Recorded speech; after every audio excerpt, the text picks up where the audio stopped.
धनंजय पवार जे आहेत ना ते त्यांचे रील्स वगैरे आम्ही पाहिलेले आहेत, फॉलोअर्स आहेत, परंतु फॉलोअर्सच्या जीवावर तुम्ही किती आठवडे राहणार? तुम्ही काहीतरी केलं पाहिजे. ठीक आहे, तुम्ही कॉमेडी करता, कॉमेडी करणारे बरेच जण आहेत. गणेशम कॉमेडी करतो, पॅडी दादा तर ऑलरेडी विनोदी कलाकार आहेत, बरेच जण तिथं कॉमेडी करतात. विनोदी कलाकारांना फार हलक्यात घेतात. आणि हे काय टिकणार आहेत? हे 1-2 आठवड्यातच निघून जातील किंवा ह्यांना आपण सगळे मिळून बाहेर काढूया. परत निक्कीशी जी काही जवळीक होती कदाचित ती भावा बहिणीची असेल असं ते म्हणतायत, परंतु दिसच तर तशी नव्हती. म्हणजे माझं म्हणणं आहे की लोकांचं म्हणणं आहे की त्यांनी विजेता व्हावं, परंतु माझं म्हणणं थोडंसं वेगळं आहे की 5 सीझन झालेत. पहिल्या सीझनला एक मुलगी विजेती होती, त्यानंतर मुलगी विजेती झालेलीच नाही. आमच्यासारख्या अनेक महिला तिथे आल्या, बऱ्याच मुली स्ट्रॉंग होत्या, आताच्याही मुली बऱ्याच स्ट्रॉंग आहेत, पण या सीझनची विनर बरोबर. त्यानंतर अंकिता जी आहे, कोकण हॉटेल गर्ल जिला म्हटलं जातं, ती पण कधी कधी जी आहे ती कोणत्या तरी ए ग्रुपच्या बाजूने पण कधी म्हणजे त्या बाजूने थोडंसं तिचा व्ह्यूज असतात किंवा बी बाजूने ते ठाम राहत नाही, कधी ती पण मॅनिप्युलेट थोडी झालेली आपल्याला दिसते. त्याबद्दल काय सांगा? अंकिता अजूनही काही पूर्णपणे आम्हाला कळली नाही, कारण तुम्ही आता जसं म्हणताय तसं बऱ्याच वेळेला तिला पुढे जायला ए ग्रुपचा सहारा घ्यावा लागतोय किंवा तिला असं वाटतं की ए ग्रुपला फार दुखवून चालणार नाही जर आपल्याला पुढे जायचं असेल तर काही गोष्टी ज्या आहेत त्या डोक्याने पण बरेच जण खेळतात, त्यामध्ये अंकिता आहे. पण मला वाटतं की तुम्ही तुमच्या ग्रुपवर जरी विश्वास ठेवला, ठाम राहिलात, तरी सुद्धा तुम्ही पुढे जाऊ शकता. कारण प्रेक्षक कुठल्या पद्धतीने आपल्याला तिथे बघत असतो किंवा विचार करत असतो हे आपल्याला आतमध्ये समजत नसतं. त्यामुळे अंकिताने बिनधास्त खेळावं, परंतु बऱ्याच वेळेला ए ग्रुपच्या बाबतीत थोडासा कधी कधी आक्रमकपणा न दाखवता त्यांची बाजू घेताना ती दिसत असते, जे योग्य नाहीये.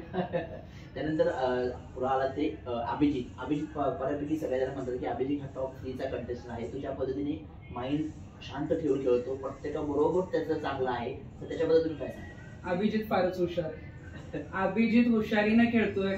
तुम्ही बघितलं तर ए ग्रुप सुद्धा त्याच्या विरोधात नाहीये, बी ग्रुप सुद्धा विरोधात नाहीये. ज्या वेळेला त्याचं मत मांडायचंय तो स्पष्टपणे मांडत असतो आणि तो इंडियन आयडॉल सारखा जो आहे तो मोठा शो त्यांनी केलेला आहे. मला वाटतं की तो आणि वयाने सुद्धा थोडासा समजूतदारपणा असल्यामुळं बऱ्याच गोष्टी तिथल्या तिथं तो सॉल्व्ह करतो आणि खूप चांगल्या पद्धतीने म्हणजे बुद्धीने खेळतो.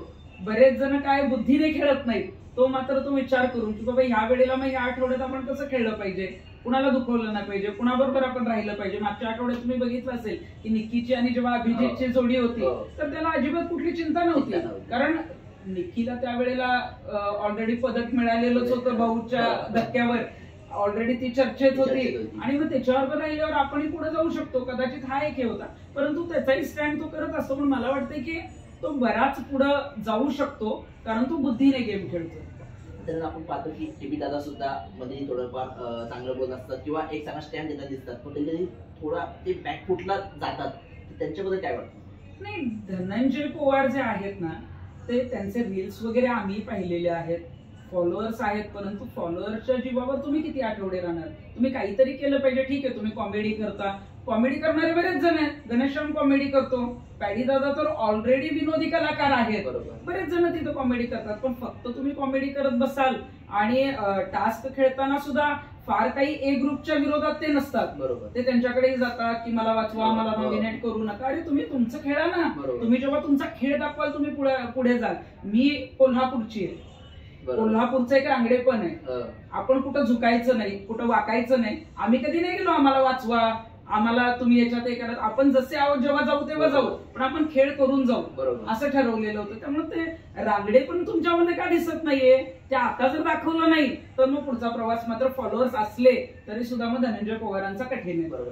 त्यानंतर पॅडीदादा कापून येऊया. पॅडीदादा सुद्धा सुरुवातीला थोडेसे जरा कमी दिसत होते, पण नंतर ज्या पद्धतीने मॅच्युअरपणा त्यांच्यामध्ये आला, प्रत्येक जे टास्क असेल ते हिरडीने भाग घेणं असतं, जिंकण्यासाठी मदत करणं असतं, म्हणजे त्याबद्दल त्याचा प्रवास आपण आता पाहिला, त्याबद्दल काय सांगता? पॅडीदादा अनेक वर्ष मराठी इंडस्ट्रीमध्ये आहेत आणि आपण बघतोय की सुरुवातीला काही वेळेला ते असे वाटायचे की असे का स्तब्ध आहेत, काही रिॲक्ट सुद्धा होत नाहीयेत, परंतु आता जसा जसा गेम त्यांना कळाला तर सगळ्यात आघाडीवर ते दिसत आहेत. आणि बिग बॉस मराठीच्या इतिहासात आपण जर बघितलं तर हा 5वा सीझन आहे. प्रत्येक याच्यामध्ये एक विनोदी कलाकार घेतला जातो आणि विनोदी कलाकारांना फार हलक्यात घेतात. अरे हे काय टिकणार आहे, हे 1-2 आठवड्यातच निघून जातील किंवा ह्यांना आपण सगळे मिळून बाहेर काढू.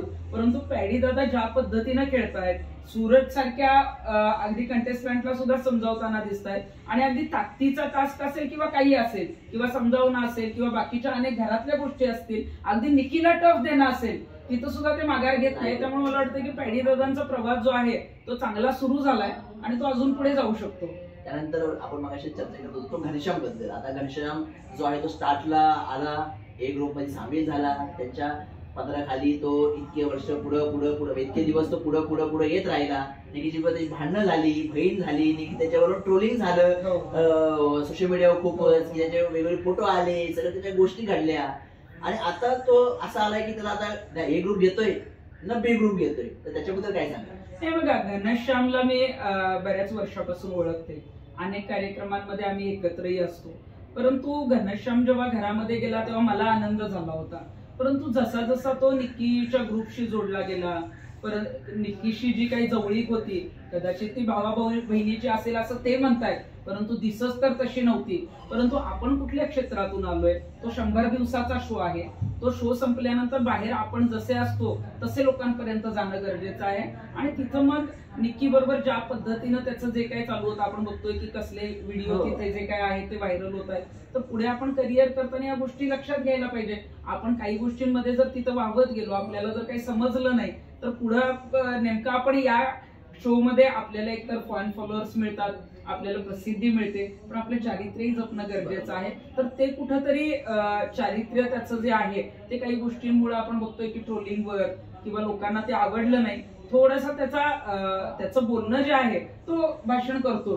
त्यामुळे फार काही वेगळं दाखवतो याच्यातला नाही. त्याला बोलता येतं, त्याचं मत मांडता येतं, पण मत कधी ठाम नसतं हे मात्र आहे. त्याचं मत बरेच जण म्हणतात की घनश्यामचं मत हे ठाम असतं. अजिबात नाही.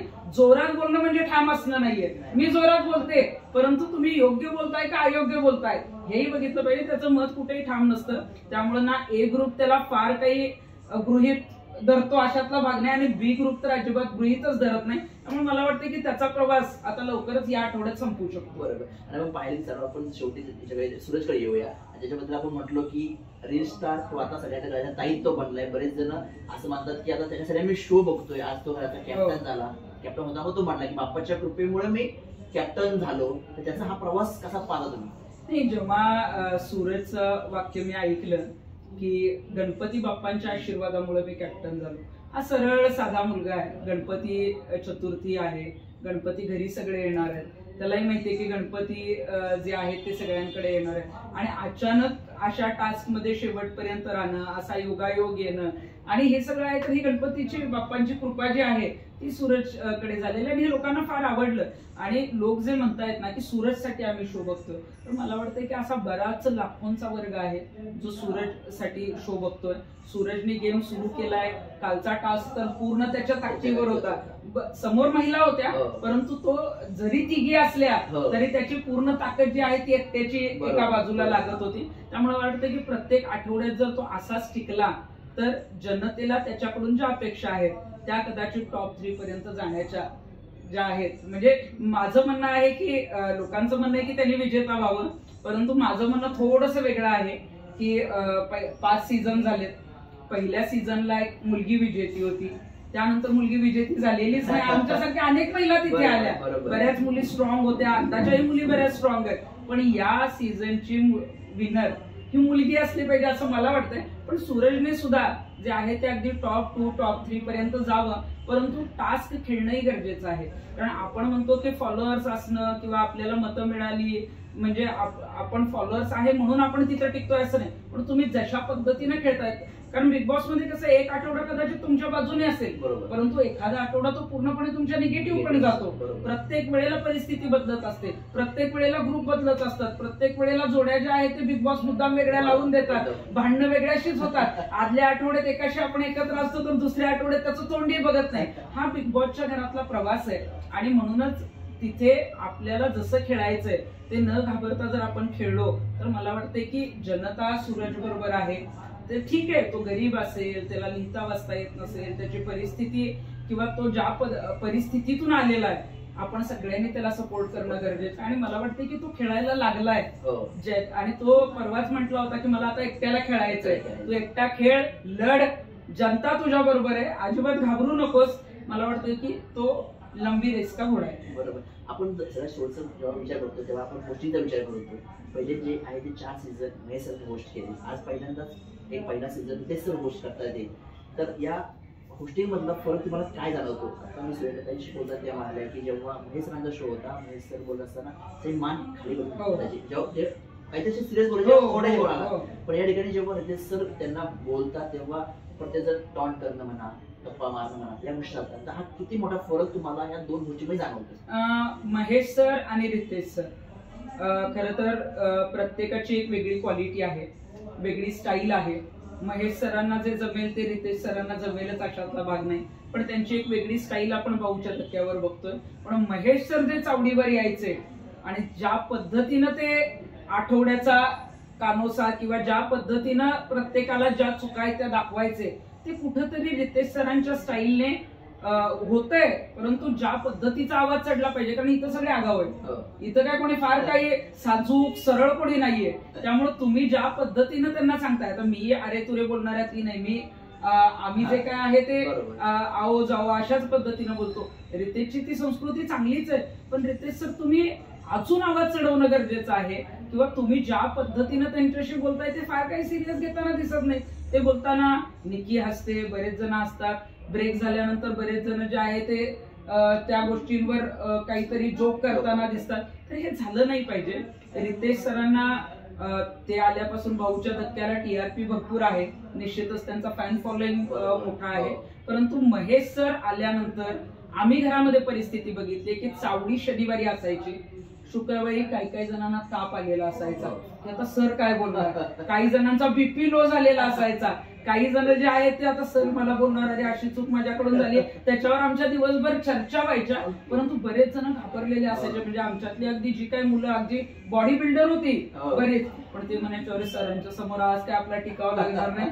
सर म्हणजे ज्या पद्धतीनं एखाद्याची शाळा घेतली पाहिजे ती महेश सर घ्यायचे, रितेश सर घेतायत.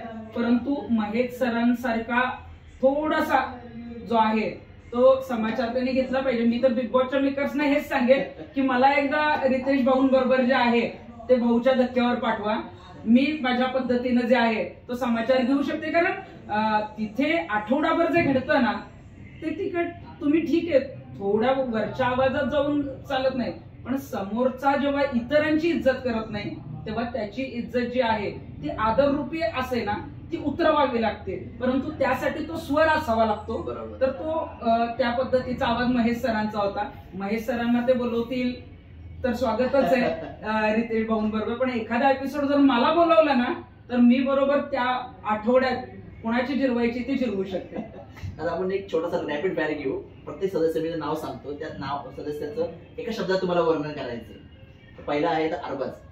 अरबाज अग्रेसिव्ह. निकी. भांडखोर. अंकिता.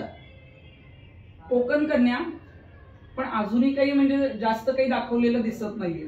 आर्या. रॅपर, अजून प्रगती करण्याची गरज. वर्षाताई. वर्षाताई कणखर. अभिजित. अभिजित बुद्धिमान हुशार. DP comedian. Vaibhav body builder. त्यानंतर पॅडी दादा विनोदी कलाकारांना हलक्यात घेऊ नये अशा पद्धतीचा संदेश कृतीतून देणारा व्यक्ती. सूरज चव्हाण.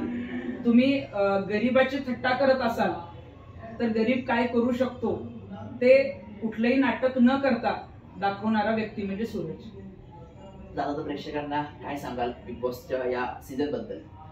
मी मराठी मनोरंजन विश्वच्या सगळ्या प्रेक्षकांना हेच सांगेन, बिग बॉस हा रियालिटी शो आहे.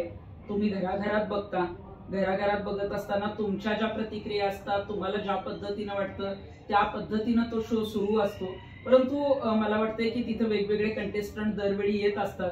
असंच प्रेम बिग बॉसच्या घरावर तुम्ही ठेवणं गरजेचं आहे, कारण प्रत्येक वेळेला 15-16 कंटेस्टंट येणार आहेत. ते तुम्हाला मनोरंजन करणार आहेत, तुम्हाला वेगवेगळे स्वभाव त्यांचे बघायला मिळणार आहेत. आणि पण बिग बॉसचं घर असं आहे ना की बिग बॉसच्या घरातून जेव्हा आपण घराच्या बाहेर पडतो, आज आमचा सीझन संपून 2 वर्ष झाली आहेत, तेव्हापासून मिळालेली जी प्रसिद्धी किंवा अगदी घराच्या बाहेरून सुद्धा निघाल्यानंतर, अगदी गाडी सिग्नलला थांबल्यानंतर सेल्फीसाठी होणारी गर्दी, बिग बॉसचं घर फार काही देऊन जातं.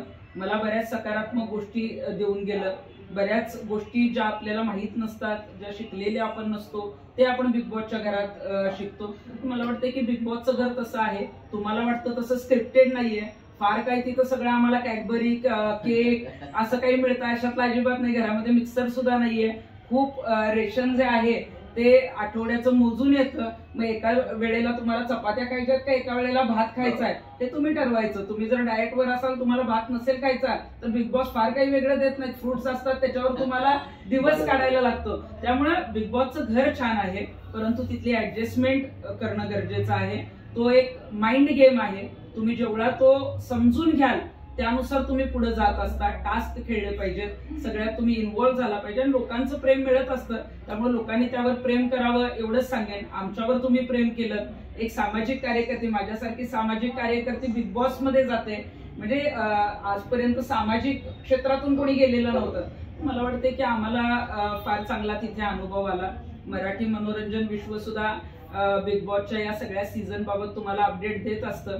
सध्या गणपती आहेत, मी सगळ्यांना गणेश चतुर्थीच्या शुभेच्छा देईन. आणि निश्चितच यापुढच्या ज्या काही घडामोडी आहेत, तुम्हाला जे काही वाटतं ते सोशल मीडियावर बिनधास्त मांडा, जेणेकरून मेकर्स पर्यंत ते जाईल आणि मेकर्स त्यानुसार निर्णय घेतील.